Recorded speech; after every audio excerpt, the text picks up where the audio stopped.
Glória a Deus. Podemos assentar, irmãos. Glória a Deus. Eu vos saúdo a todos com a paz do Senhor Jesus. Amém?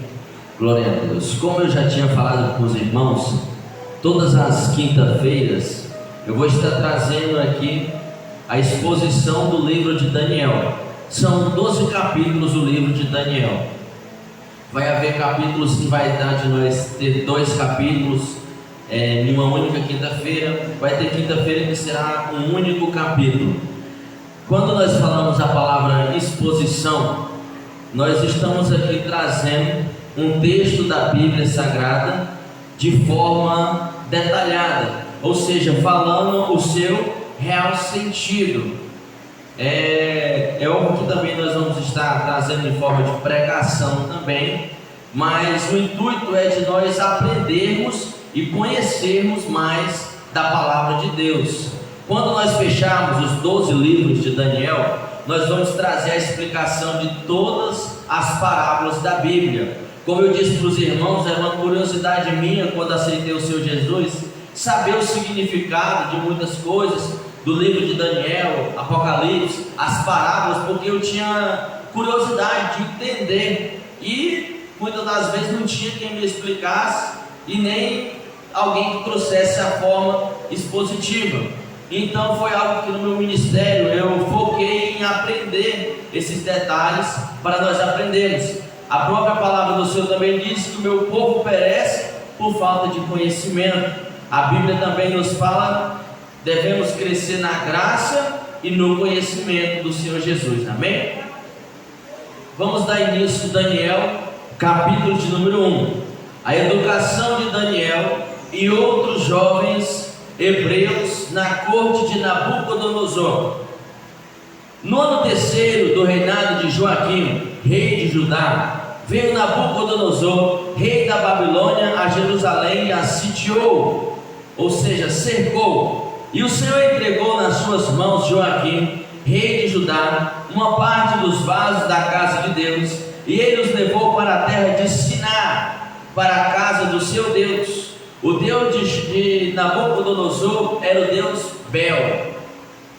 E pôs os vasos na casa do tesouro do seu Deus, e disse o rei Aspenaz, chefe dos eunucos, que trouxesse algum dos filhos de Israel, da linhagem real dos nobres, mancebos em que não houvesse defeito algum, formosos de parecer, instruídos em toda sabedoria, sábios em ciência, entendidos no conhecimento, e que tivesse habilidade para viverem no palácio do rei, a fim de que fosse ensinado nas letras e na língua dos caldeus. E o rei lhe determinou a ração de cada dia da porção, do manjar do rei, do vinho que ele bebia, que assim fossem criados por 3 anos, para que no fim deles pudessem estar diante do rei. Glória a Deus, aleluia. Irmãos, o livro do profeta Daniel, quem escreveu o livro foi o próprio profeta Daniel. O profeta Daniel, ele escreveu esse livro no ano de 606 a 535. Quando nós vamos falar acerca de ano, em livros antes de Cristo, ou seja, escrito antes de Cristo, nós contamos do número maior para o número menor. Por isso que eu falei de 606 a 535 antes de Cristo. O profeta Daniel escreveu esse livro lá na Babilônia. Como foi o ataque do rei? Nós sabemos que os profetas Jeremias, Ezequiel, Isaías, eles alertavam o seu povo acerca que Deus ia trazer um castigo para o seu povo, e ele manda que o povo se arrependa. O povo ali incutido ali, e eles muito ali adoravam bastante a Deus, mas somente no templo de Jerusalém. E eles ali acreditavam que devido àquilo a ira de Deus não ia vir sobre eles. Mas só que chega um certo dia, no terceiro reinado de Joaquim, vem Nabucodonosor, um imperador forte, veemente, um rei a qual não tinha piedade, a qual destruía nações e ali formava escravos ali e trazia quem para a sua terra? Ele trazia ali os mais fortes, trazia carpinteiros, trazia os pedreiros, todo aquele que tivesse alguma habilidade e fosse inteligente, era trazido para a Babilônia de outras terras e aqui principalmente de Jerusalém. Em 2 Reis, capítulo 24, versículo 8, ali narra todo o período ali, a qual Nabucodonosor ele veio e sitiou Jerusalém. E ali que fala tudo isso, quem foi que ele trouxe? Mancebos, jovens, a qual não houvesse defeito, e também ali pedreiros, carpinteiros, homens que tinham o quê? Mão de obra. Isso era uma especialidade daquela época, da guerra e também de hoje. Quando eles traziam ali uma pessoa, um determinado povo que tinha essas habilidades, eles tinham a função de desestruturar aquela nação. Os irmãos podem ver que na guerra que está acontecendo ali entre Rússia e Ucrânia, vocês podem ver que os mísseis da Rússia todos caem em lugar específico, cai onde tem armas, cai onde tem soldados. Então isso já é uma tática de guerra, de acabar com o inimigo. Como eu falei em 2 Reis, capítulo 24, versículo 8, ali fala que o rei Joaquim tinha 18 anos e ele fez o que parecia mal aos olhos do Senhor como seu pai, e fez com que a mão de Deus pesasse sobre ele. E quando o rei ali, Nabucodonosor, ele começa a ordenar, era para trazer os jovens mancebos, bonitos, que não houvesse defeito, que fossem sábios, inteligentes, em toda a ciência. Eles iam ficar um período de 3 anos no palácio do rei. Eles iam ter que aprender ali a linguagem dos caldeus, que era o aramaico. Eles falavam aramaico. Vocês podem perceber que mesmo depois ali que o cativeiro acaba, quando eles são libertos ali, que eles voltam ali, Judá, Jerusalém, eles continuam falando o aramaico e o hebraico. Glória a Deus, amém, irmãos? A palavra do Senhor diz ali que esses jovens também, eles iam comer e beber do vinho do rei. Nós vemos que o rei, ele tinha ali essa prática de fazer com que eles comessem o vinho, a bebida, e a comida ali que eles tinham que comer era a mesma do rei, ou seja, a mesma comida da Babilônia, para eles ali quebrar aquela cultura de Jerusalém. Vocês podem perceber, meus irmãos, que algo que fala bastante acerca de um povo é a comida. Eu conheço os irmãos, às vezes eu vejo eles falando aqui até o nome de algumas comidas que eu não conheço. Tem até a comida dos irmãos que falam que é do Pará, vatapá. Até hoje eu não sei o que é isso, mas a comida fala muito acerca de um povo. E quando o rei ele traz aquele povo ali para a Babilônia, ele fala: ó, vocês não vão comer mais essa comida que vocês comiam lá, agora vocês vão comer a comida da Babilônia, vocês vão beber o vinho da Babilônia. Isso ele queria fazer o quê? Uma desconstrução de tudo aquilo que eles aprenderam, e agora eles iam aprender acerca da Babilônia. E eles tinham o que? Conhecimento, eles eram sábios, eles eram formosos, e eles iam viver ali na presença do rei depois de 3 anos. Mas durante esses 3 anos eles iam aprender a linguagem, eles iam aprender ali o que eles comiam, eles iam aprender a cultura da Babilônia. Os irmãos começaram a entender que ele queria o que? Descaracterizar, apagar o rei de Israel, e agora o rei que eles tinham que servir, o Deus que eles tinham que servir, era o Deus Bel. A palavra do Senhor vai dizer que também ele colocou um homem chamado Aspenaz para cuidar de conta. Aspenaz era como se fosse uma espécie de gerente. Hoje nós conhecemos um gerente que cuida da empresa, naquela época ele era Aspenaz, cuidava dos escravos. E ali Aspenaz, ele colocou também outros nomes ali a mandado do rei, e ele mudou o nome, a qual tinha Daniel, Ananias, Misael e Azarias. Uma das coisas que eles queriam desconstruir também era o nome, porque esses nomes ele faz exaltação ao Deus a qual nós servimos. Daniel tem um significado em hebraico: Deus é meu juiz. E eles colocaram o seu nome de Beltesazar, que significa príncipe de Baal, na linguagem babilônica. Ananias, que significa Deus foi gracioso comigo, eles colocaram de Mesaque, Sadraque, que significa inspiração do sol, ou autor do mal. Misael, que significa quem é como Deus. Colocaram de Mesaque, aquele que pertence à deusa. Azarias, que significa Deus é quem me ajuda. Eles colocaram o nome de Abednego, que significa servo de Nego, ou um dos deuses da Babilônia. Esse Nego ou Nebo significava ali o nome de um dos deuses. Esse Deus Sol também, que eles colocaram o nome de outro, ele fazia ali alusão a um Deus babilônico. Ou seja, vocês não vão adorar mais esse Deus, vocês não vão mais comer a comida do povo de vocês. A linguagem que vocês era hebraico, agora vai ser aramaico. Vocês não vão mais fazer aquelas coisas que vocês faziam antes, mas vocês agora vão fazer que tudo, o costume, as roupas, tudo vai ser da Babilônia. Até o nome não vai ser mais exaltação ao Deus de Israel, mas vai ser ao Deus Bel, ou outros deuses que eles serviam naquela época. No verso de número 8, a palavra vai dizer: Daniel assentou-se no seu coração não se contaminar com a porção do manjar do rei, nem com o vinho que ele bebia. Portanto, pediu ao chefe dos eunucos que lhe concedesse não se contaminar. E sabe o que acontece? Deus foi lá e deu graça.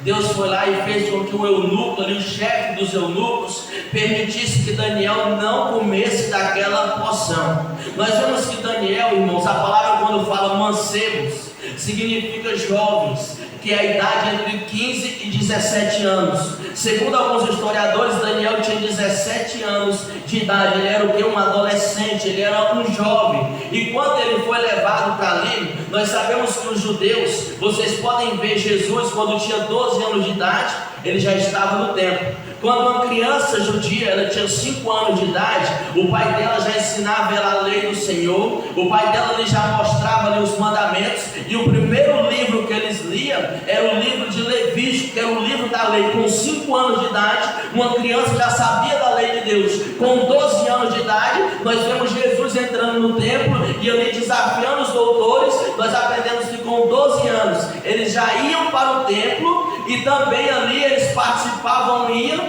nas sinagogas. As sinagogas eram como se fossem pequenas igrejas, onde eles se juntavam os sacerdotes, sumos sacerdotes, e ali eles falavam acerca da lei de Deus. Por isso que Daniel, ele já vinha ali com uma bagagem, ele já vinha ali com uma raiz. Por isso que quando ele viu, essa comida eu não vou comer, eles podem até mudar o meu nome, mas eles não vão mudar o meu coração. É isso que muitas vezes, irmãos, falta nos crentes. É isso que muitas vezes falta. Muitas vezes nós deixamos nos contaminar com o mundo lá fora. Muitas vezes nós deixamos nos contaminar com tudo aquilo que não presta, e esquecemos aquilo de onde nós viemos e para onde nós vamos. A palavra do Senhor diz que nós somos peregrinos e forasteiros nessa terra. O nosso lugar é o céu. Certa vez vi uma pregação do pastor Silas Malafaia, e ele faz a comparação de jovens muçulmanos e jovens cristãos. Quando os jovens cristãos eles ingressam na escola ou na faculdade, é cerca de, eu vou chutar aqui uma porcentagem, metade dos jovens cristãos ou até mais, eles quando entram numa faculdade ou quando eles passam aí para a escola, mas principalmente na faculdade, o pastor Silas Malafaia falava, maioria deles, a metade deles, eles são influenciados, eles são corrompidos. Mas o jovem muçulmano ali, que a religião que nós falamos, que o Deus deles não existe, que eles muitos ali saem ali no Islã, saem ali coisas que desagradam ao Deus verdadeiro, pessoas que não demonstram amor, a maioria deles, que são homens ali na maioria de guerra. E o muçulmano, quando passa todo o seu período de faculdade, quando acaba, sabe o que acontece? Ele ainda está muçulmano. Mas o cristão, a maioria deles, quando passa o seu período, eles entram lá e saem afastados ou desviados, como nós costumamos falar. Por quê? Eles são fáceis de influenciar. Por quê? Porque eles não foram ensinados, eles não foram treinados. O Deus vivo não estava no seu coração, e se o Espírito Santo não estiver no coração, fica fácil de ser corrompido. E hoje nós vemos, irmãos, que mesmo Deus, mesmo o rei, o que que o rei queria fazer ali, mudando o nome, mudando a comida, mudando as vestimentas, mudando a cultura deles? Ele queria apagar. Tinha algo por detrás. Existe algo, irmão, por detrás da TV, do jornal. Tudo isso estão tentando apagar os cristãos. E a Páscoa? Quando nós falávamos da Páscoa antes, nós lembrávamos de Jesus. Hoje lembramos de quê? Coelho e ovo de Páscoa. E o Natal antes? Natal eu lembrava de Jesus. E hoje eu lembro de Papai Noel. Vocês estão vendo? Estão querendo apagar. Aos poucos estão apagando. O dia dos pais e o dia das mães estão querendo tirar. Agora é o quê? Dia do cuidador. Estão querendo colocar o dia do cuidador. Devagarzinho eles estão querendo apagar. Mas se nós fazermos igual Daniel, assentar-se no nosso coração, não se contaminar com os irmãos, Deus vai dar graça. Deus vai dar sabedoria. Daniel, ele tinha o quê? Temor a Deus. No Salmo 128, que é o Salmo da família, a palavra do Senhor diz que, em Jó 28, 28, diz que eis que o temor ao Senhor do mal é o princípio da inteligência. Então, à medida que eu tenho temor, reconheço que Deus é o meu Criador e eu sou sua criatura, que eu tenho que seguir a lei de Deus, os mandamentos que Deus colocou para me seguir, Deus me dá sabedoria. À medida que eu me aparto do mal, de tudo aquilo que desagrada a Deus, Deus vai lá e me dá inteligência. São dois passos que Deus dá para aquele que tem temor e para aquele que tem temor, e aquele que se aparta do mal, ele dá inteligência. E Daniel, ele tinha essas duas coisas. Daniel, ele foi ensinado, foi criado, e principalmente ele sabia que Deus era soberano. Daniel, ele sabia que Jeremias profetizado acerca do cativo. Nós vamos ver mais na frente do cativeiro. Daniel, ele sabia ali, mas mesmo assim Daniel, ele poderia mudar. Ele poderia falar assim: não, eu estou no bem bom, eu fui escolhido para ir para onde? Lá para o palácio, lá para o rei. Daniel, ele foi escolhido para isso. Daniel, Ananias, Misael e Azarias, no seu coração não se contaminar. Quando ele fez isso, ele recebeu muito mais de Deus. Toda vez que nós falamos não para esse mundo, nós vamos receber muito mais de Deus. Por mais que os teus olhos, o teu coração, o teu ouvido não esteja ouvindo ou vendo, você vai receber muito mais de Deus quando você falar não para este mundo. Foi isso que Daniel fez. E os outros, irmãos, foram vários jovens, foram várias pessoas. E vocês podem ver que Daniel e os outros, só 4 está sendo citado aqui. Teve outros profetas que foram também, como Ezequiel, Jeremias e outros profetas. Mas aqui Daniel, ele estava no meio dos jovens. Ele estava no meio das pessoas ali da idade dele. Ele podia falar: não, eu vou fazer igual isso aqui, eu vou fazer igual a banda toca, eu vou seguir. Não, mas ele se assenta no seu coração, não se contaminar com o manjar. Aí sabe por que o chefe lá do eunucos fala assim: mas só que se eu tirar a comida de vocês, essa carne, esse vinho, vocês vão ficar mais magros. Aí Daniel fala assim: experimenta só 10 dias. E Deus dando graça, Deus ali abrindo aquelas portas que estavam fechadas. Aí vai e deixa. Quando ele volta, eles estavam mais gordos, mais formosos, mais bonitos, e estava ali mais forte que os outros jovens. Ele vai e tira. Outra curiosidade sobre os eunucos daquela época: os eunucos que cuidavam do harém, era onde o rei guardava ali as suas mulheres. E a maioria desses eunucos, eles eram o que? Castrados. Por causa eles não poderiam ficar perto das mulheres do rei, e eles eram castrados. Mas esses eunucos aqui, igual Daniel foi chamado, esses jovens, para eles chegam, eles vão diante do rei.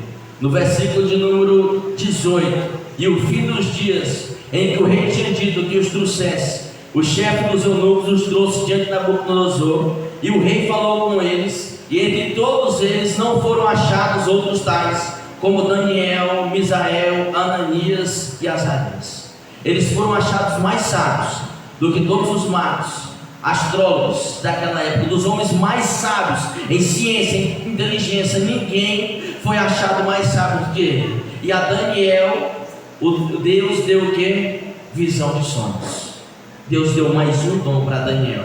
Daniel já tinha sabedoria, Daniel já tinha inteligência, e agora com essa, mais essa, depois que eles respondem ali, passam os 3 anos, vão diante do rei. O rei faz perguntas e eles são achados 10 vezes mais sábios, mais doutos que todos os outros jovens ali.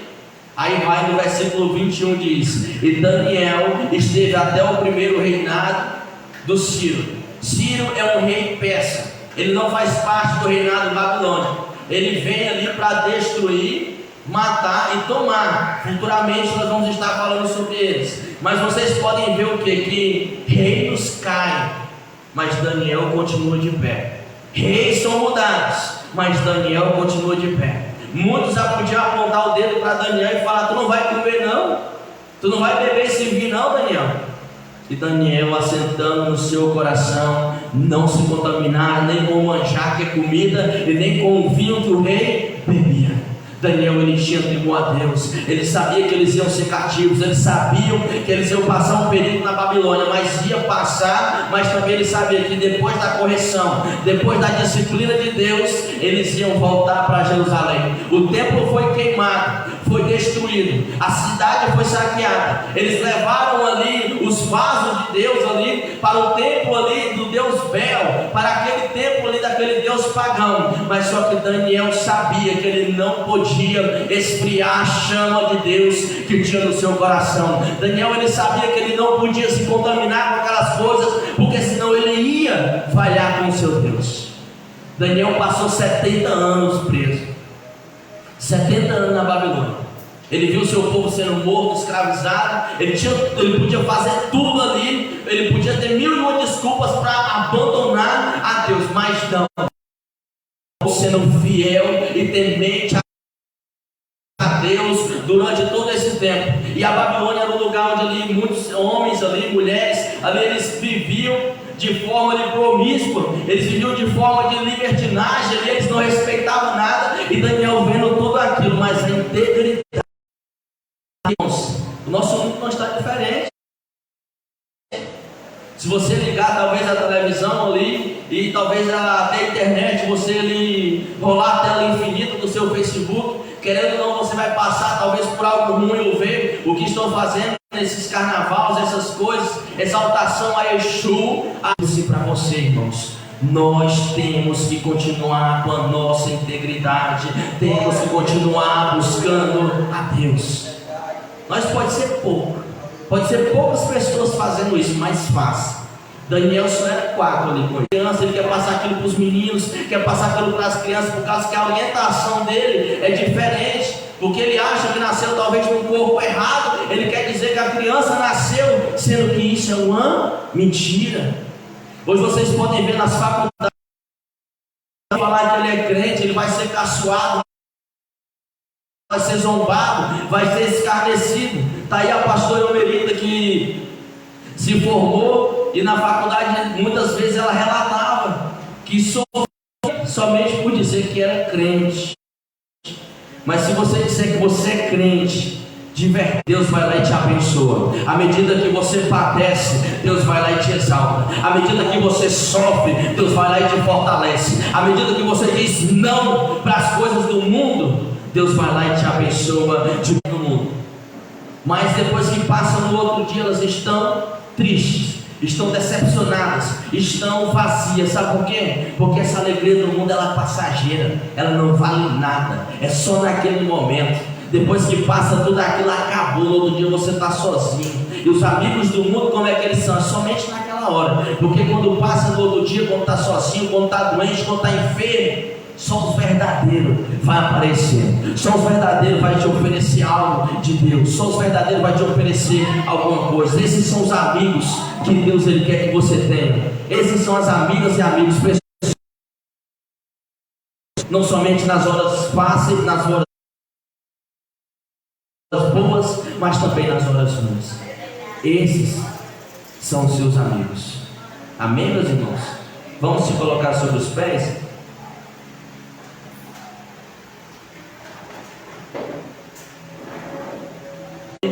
Do sul, amém?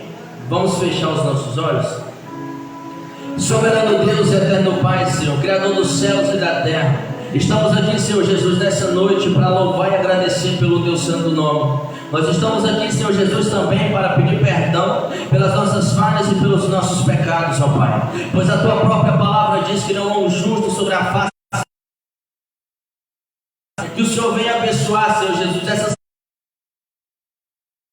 quinta-feiras, ó Deus, agora nós vamos estar trazendo mensagens, pregações detalhadas da Tua palavra, Senhor, e nós te pedimos, Senhor, faça com que nós crescemos também, Senhor, assim como o Senhor fez com que Daniel crescesse. Eu sei que o Senhor deu para ele, Senhor, sabedoria, tirar as escamas, Senhor, sempre dos nossos olhos, para sempre nós podemos contemplar, Senhor, e aprender do Teu Evangelho e da Tua verdade, Senhor. A Tua palavra diz, Senhor Jesus, que o Senhor é o caminho, o Senhor é a verdade e o Senhor também é a vida, Pai. E se eu conheço o caminho, se eu conheço a vida e eu conheço a verdade, não tem como eu ser enganado, Pai, porque eu sei que este mundo, Senhor, está se preparando para receber o anticristo, mas o Senhor está preparando a igreja para se encontrar com o Senhor Jesus dos ares, ó Deus. Nós te agradecemos, pois o Senhor tem sido bom, o Senhor tem sido generoso, o Senhor tem tido dado graça para muitas pessoas, ó Pai, abençoar a nossa vida, abençoar esta igreja, e nós te pedimos, Senhor, que o Senhor continue abençoando, santificando a Tua casa, Senhor. Nós sabemos, Senhor Jesus, que o que fortalece a igreja é palavra, o que fortalece a igreja é palavra, Senhor Jesus, o que fortalece a igreja é santificação. Nós te agradecemos, ó Pai, por tudo que o Senhor tem feito em nossa vida, Senhor Jesus, que essa igreja, Senhor, não seja levada por qualquer vento de doutrina ou por movimento, por nada dessas coisas, Senhor, mas que essa igreja, ela seja alicerçada na palavra de Deus, ó Pai. Nós sabemos que para dar fruto pode até demorar, mas vai dar um dia, Senhor, porque aquele que está alicerçado na rocha, Senhor, pode vir o vento, pode vir a chuva, pode vir a tempestade, mas não se abalará, porque está edificado sobre a rocha, Deus. Nós te agradecemos, ó Pai. Abençoa, Senhor, a nossa vida, a nossa família, os nossos amigos, os nossos parentes, cada pessoa, cada um, Senhor, que veio aqui nesta noite. Que o Senhor venha abençoar, ó Deus, a vida, Senhor, e venha santificar a nossa vida. Abençoa, prospera, santifica, e que o Senhor nos ensina a cada dia mais o caminho em que devemos andar para morar no céu. Estenda as vossas mãos, irmãos. Que Deus continue abençoando a vida de cada um de vocês que veio participar deste culto. Amém? E que a graça do Senhor Jesus e o amor de Deus e a comunhão do Espírito Santo esteja com todos nós. Amém. Está terminado no nome de Jesus.